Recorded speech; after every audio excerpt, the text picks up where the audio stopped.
So, hello, Andrew. How's it going? Good, yourself? Good. Thanks for sitting down and doing this interview with me. Sure. So I'll start off with the first question. Can you just say your name, the organization you work for, and your title? Sure.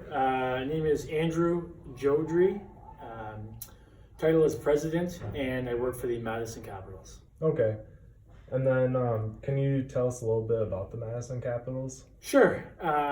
It started a few decades ago as a youth program, more of a kind of a AAA format, advanced travel team format, and then with kids aged from about 12 to 18, girls and boys, it is now morphed into an extensive, a little bit of wide range for boys and girls. And then we are the USHL, which is it's the only Tier 1 junior league in the USA.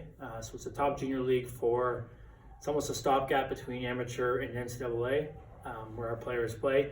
So we run the business side of the Madison Capitals USHL team. We are the flagship program of the Madison Capitals. So ideally the kids that play for us at 12, 13, 14, 15 continue to improve and then can play for us when they're 18, 19, 20. Okay. And can you just kind of explain a little bit how you got here today? Sure. I'll try to keep it concise. Yeah. I was a freshman roommate with our majority owner at UW, at University of Wisconsin-Madison in 2003 with Ryan Suter, who is our majority owner. Became good friends with him over the years, playing together, and then he went his way, I went mine. Got involved with the Players Union in professional hockey when I was playing there, and that really kind of opened my eyes to the business side of sports. So was involved in the PHPA for 7 years while I was playing, and then upon retiring, was looking for a way to stay involved with sports. I had gone to school for consumer science, so I had an interest in, again, the business side of it. I came back, had discussed with Ryan, interviewed with himself and a couple of advisors that they had, and was able to somehow convince them to give me the job. Okay. What kind of goals do you have for the Madison Capitals Sure. for like this season and kind of like future goals for them? For on the ice, we don't really touch on it. We're on the business side, but our focus for them is best preparing them for NCAA. 98% of our league goes on to play college hockey, and we want to make sure that those kids have a great experience here so that when they do go, they are successful, both on and off the ice. The likelihood of them playing hockey for a living or making life-changing money is very slim. So we want to make sure that we can do our part to best prepare them both on and off the ice for that next step so that they can take advantage of their college time.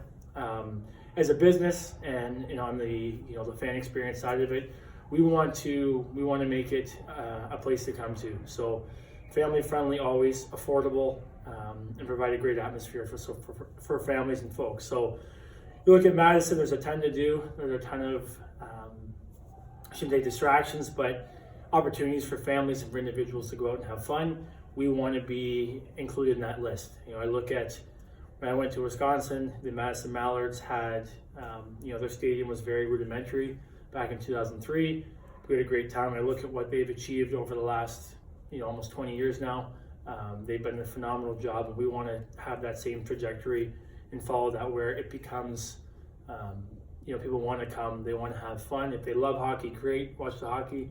If they want to come for an affordable, fun Friday night, they can come for that reason as well. Okay.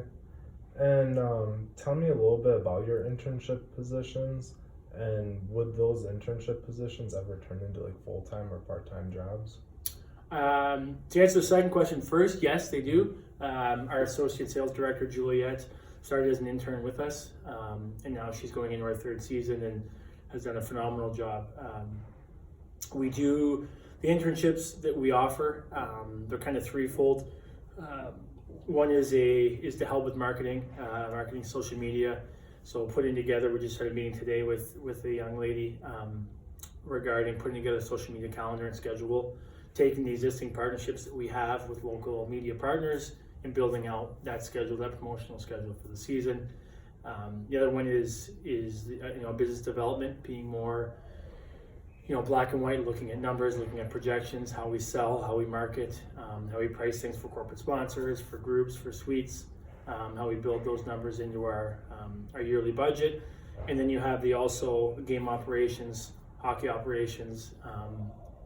There is a community involvement internship, which is also important, but a lot of that is, falls into logistics, operations, and then into social media marketing when you're making those fulfillments for those events. So it's kind of a broad stroke of an answer, but those are the main focuses that we have on our internships.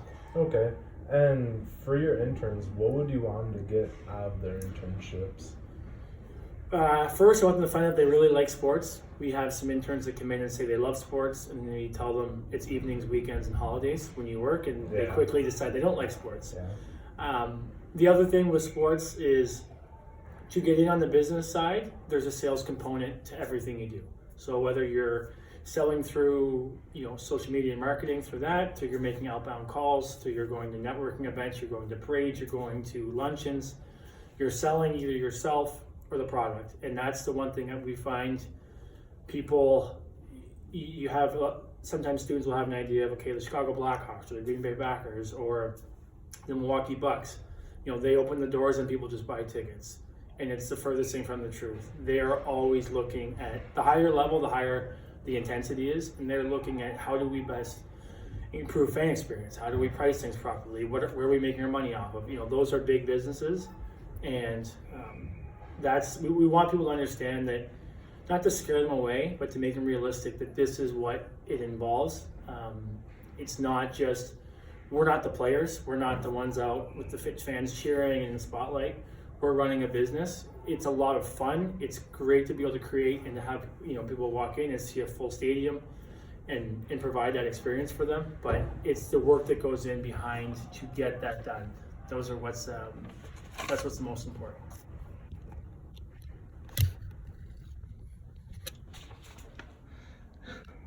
And then, what do you look for when you're hiring an intern or an employee? I think, honesty first. The ability to be consistent, open communication, and then as they start, it's that work ethic and the ability to work as a team. If we see somebody who's, again, not coming in, skipping out because they're maybe something more fun to do on a Friday, and or having issues working as a team, that's those are red flags for us. It's people, again, that truly want to be in sports, are open to create different ideas, but having that ability to work as a team. We have a small office, and things get hectic on game nights and during the season, but being able to work together, problem solve is another one. But I would say that consistency and that work ethic really makes a big difference. Okay, yeah, makes sense. What's your greatest accomplishment today? To date, I would say my wife and my kids. I know it's not really a business answer, but is it a business question, you say? No, it could be just anything. Oh, I would say that. I've been really blessed to have an awesome family, and to be able to be a father to two young kids that still talk to me. But no, that would be the biggest one. That and married to my wife, because we've lived in a lot of different places and traveled with hockey, and they've been huge supporters of mine. So that's it's becomes a lot. Like, you never exactly know where you're going to end up, and then you might all of a sudden get a phone call. You're going halfway around the country or even the world. The world, yeah. What's been your biggest learning moment, just in general? I think knowing who I am. I think growing up, you're trying to figure out who you are and have a sense of yourself and be realistic about it. I think I went to University of Wisconsin, played for the hockey team. We had success, and then I turned professional. And the higher you get up and the more competitive it is, even with classes. You get through high school and university classes are tougher. The hockey's tougher, and then I went to turn professional, and then trying to manage the ups and downs of professional. That helped me really understand who I am, what my limitations are, especially on the sporting side of it. So I would say on that side of it, because I always played in the league below the NHL. I was never able to stick up there, and at first, you're frustrated because you think it's someone else's fault, and then you quickly come to the realization of I'm not as good as these people. And the sooner you can. At first, I had a hard time with it, but the sooner I was able to understand that this is my talent level. I've worked as hard as I can. This is the best I can. You become a lot more appreciative of where you are. So as opposed to being frustrated and complaining that I'm not in the NHL, it was being grateful for the fact that I was playing in the league below and still able to travel and to play hockey. That enabled me to better transition into the off-ice, the business world, and understanding, okay, being able to realistically look in the mirror and say, okay, I'm good at X, Y, Z, and I really struggle with X, Y, Z. And which should be the same thing, but you know what I mean? Yeah. Those are two different time periods, but the self-awareness was finding that self-awareness through hockey really helped me adapt to the rest of the world, I should say. Yeah, and when you get older, you just kind of get wiser and sure. kind of see. You learn, yeah. Yeah, you definitely learn. Yeah. What kind of advice would you give someone who's going to just be starting on kind of like your position? I think asking questions, finding a mentor or a few mentors to chat with, and reaching out to people in higher positions. When I first started, I reached out to an individual, and now he's our league commissioner. Tom's been amazing. Even I've had so many different questions. They've answered a ton of them. I've reached out to the guys at the American League level, guys at the NHL level, and just ask different questions. There's all kinds of resources, even Madison, in different fields. As you say, get older, the old saying, you can't teach experience. There's so much that I don't know, and even if some of them are very detailed questions where it's asking about the individual, hey, how do we promote this? How do we sell this night? How should I handle this partnership with the company?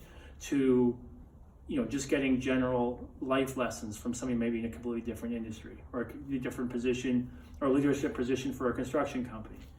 There's a guy that lives here in Middleton who has been incredible to me and helpful, and he works in the construction business and just answering questions I may have and giving me feedback and things that I would never normally think about. It opens me to a wider spectrum of thought. So it's kind of the same question. Who's been your greatest influence? My dad. My dad, for sure. I should say both my parents, but my mom and my dad. But just my dad being able to, as a guy looking up to another guy, he's had to work his tail off over the years, but never ever didn't have time for myself and my brother. So the ability to and just always there for a question. It's been, I've had a lot of questions over the years, different spots, but always with kind of a comment whenever I have, whether it's how to hang drywall to, hey, I have an employee issue at work.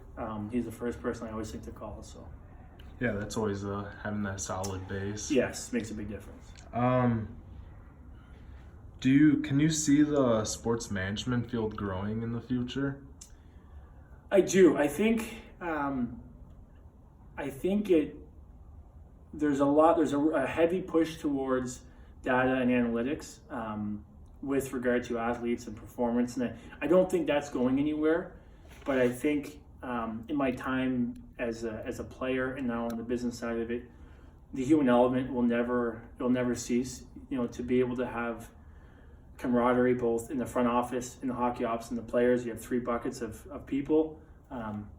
If you can get everybody on the same page, it really makes a big difference. So I think the ability to have people in place in management and leadership that get that team atmosphere, because again, if we have 6 people in a room that are all on the same page, all pulling the same way, we'll figure out spreadsheets and designs and marketing plans. I'm more of the app that the thought of that we can get people on the same page pulling together that have strong character and work as a team with good leadership. That is a better foundation than have a whole bunch of smart people that hate each other. Yeah. Yes, you need, in a perfect world, you have a great team with really smart individuals. You have a great social media, you have a great marketing, you have a great business mind, you have a great accountant. Those all come together. But I think the foundation, and I found that with playing, especially, we were fortunate enough to win a few championships. We had a great mix of high-level people, but people that all cared about each other, and it made it a lot easier when things got tough to stay together. So Yeah, and the best thing is just let your ego aside and think about the person right next to you. Yeah, which can be difficult at times. Yeah. And then for the final question, would you ever be interested in coming to one of my classes to kind of speak about a little bit more in depth about these questions? Sure. I don't know how much insight I'll be able to give you guys, but yeah, definitely, yes. And then for the first year, second semester kids, there's an internship class. Would you ever be interested in coming and just kind of talk to them about the internships that you offer? Sure. Yep. It's good. It's always emails and are difficult sometimes, or if someone is looking at our website and see the internship positions listed, it's way easier to have a dialogue back and forth, because that way we can answer questions that may seem clear when we put out that description. It may be very vague from the eyes of a prospective student intern. Okay. Yeah, so that's going to conclude our interview. I want to thank you for doing this interview, and I look forward to the season. No problem. Thank you.